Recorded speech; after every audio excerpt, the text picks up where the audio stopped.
Good morning, YouTube channel. Welcome back to Rusty Bob's Garage. So we're over here at the beach access. You can see the waves rolling in there behind us, and just going to do this update on the Rambler here, which you see right behind me. I'll flip the camera around, and we got Gibson.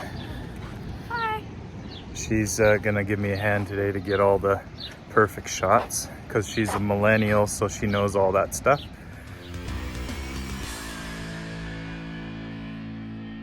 You can see it's not a rough life here in New Zealand. We've got some nice little peelers coming in. You can see in the background there's a couple nice sets coming. It's pretty quiet out there though. So we picked up this car back in 2018. Found it in a shed in Winnipeg. Shout out to TK if you're watching.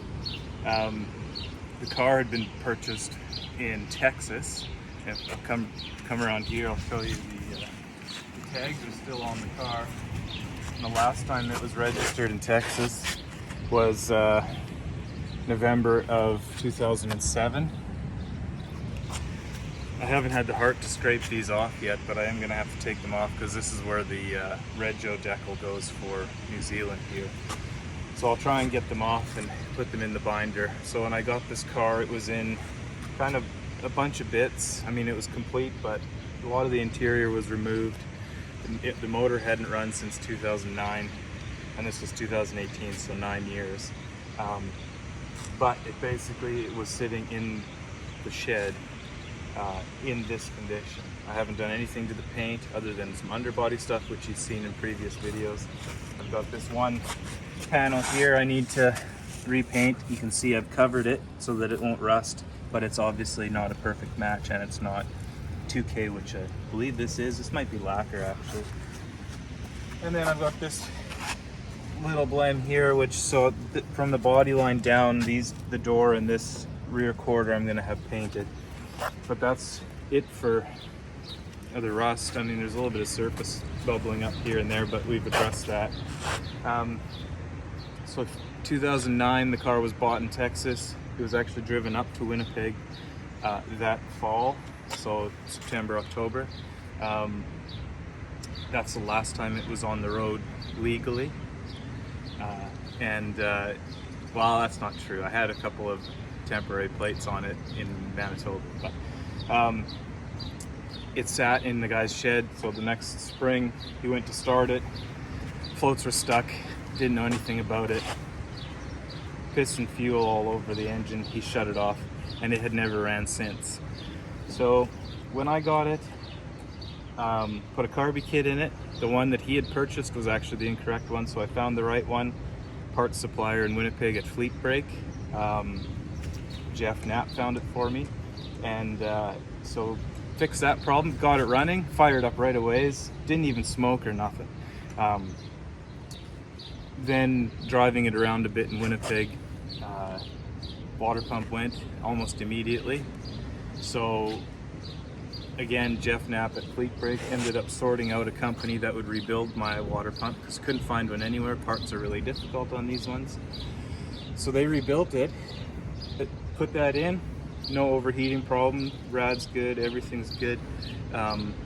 In going through a bunch of boxes of crap that was in the car, found another water pump, bonus. It looks like a new one, but again, it's probably all hard and all of the seals are gone anyway. So drove it around a bit in Winnipeg after got the water pump fixed. Then not long after, the power steering pump went. So I wasn't able to get it rebuilt, but I did. Buddy who works at a company in Winnipeg that remans parts ended up finding a seal kit in the back in the storeroom.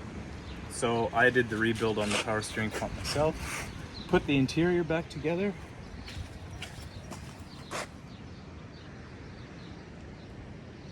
So all this interior, I have been told, thanks to all the comments on the channel, that this is not factory setup for the interior. These panels wouldn't have been this material. but I actually quite like the interior the way it is, so we're just going to roll with that. There is a few bits and bobs on this car that the original, or the owner in Texas when he restored it, put in that were different than what this car came with, probably because he couldn't find them. One of those is the grille. Again, thanks to the comment there, it's an Ambassador grille with the letters Ambassador painted black, or removed. So it's not actually a 770 grille, but again, looks great, happy with it. Got it to New Zealand here, and the rest of that is all documented on the channel. We've recorded all of that for you guys to watch along. So we did a bunch of work on the underneath, suspension, went through the springs, the brakes are all brand new.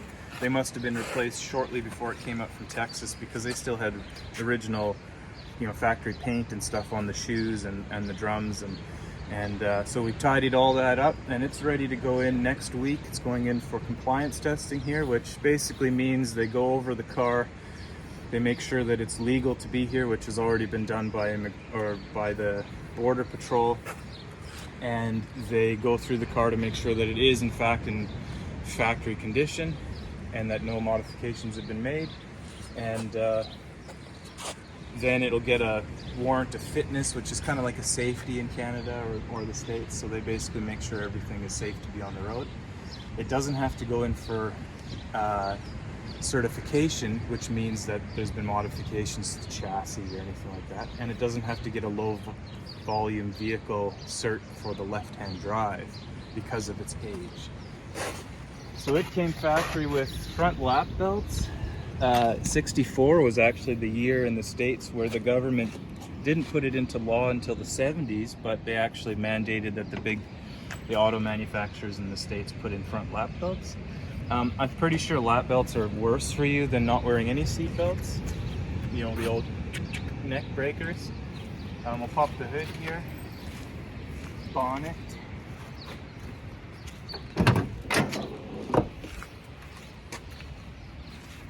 So this is the factory motor. It's a 287 American Motors V8. You can tell that it's a V8 car because of the Z code on the, you'll have to flip that camera around to read that.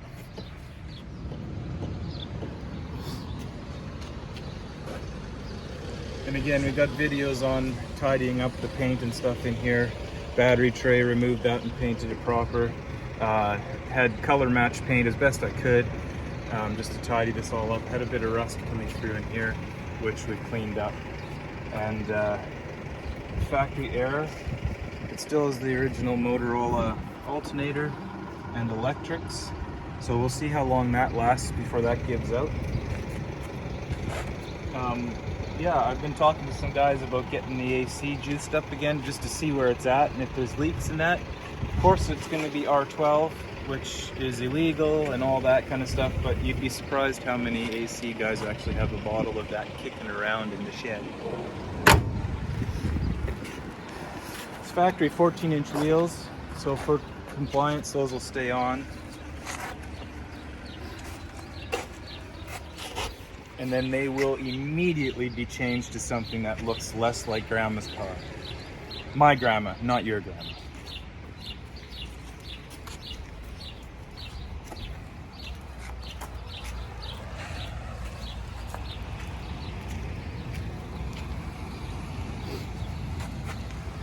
So that's the go around. Make sure you check out the other videos on the channel to see some of the work that we've done to the underneath. It's getting busy here at this beach access, so we're gonna bounce before we draw too much attention with our illegally parked, illegally operated vehicle on the road here.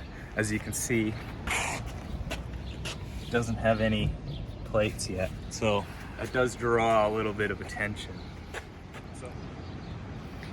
Hey, like I said earlier in the video, make sure you follow along with the progress. Check out the Instagram, is rustybobs204, all one word.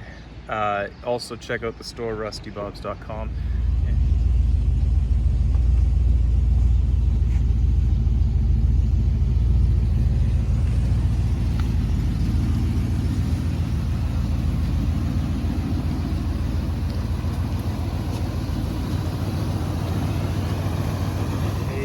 in these old vehicles, especially with the fuel today, and if you can at all help it, buy fuel that does not have the ethanol added to it, which you know is becoming increasingly more difficult to find because it's super dry and it just dries everything out. And you actually, a good practice is every once in a while to throw a little bit of two-cycle engine oil into the fuel with that ethanol blended fuel, just to give it a little bit extra lubrication.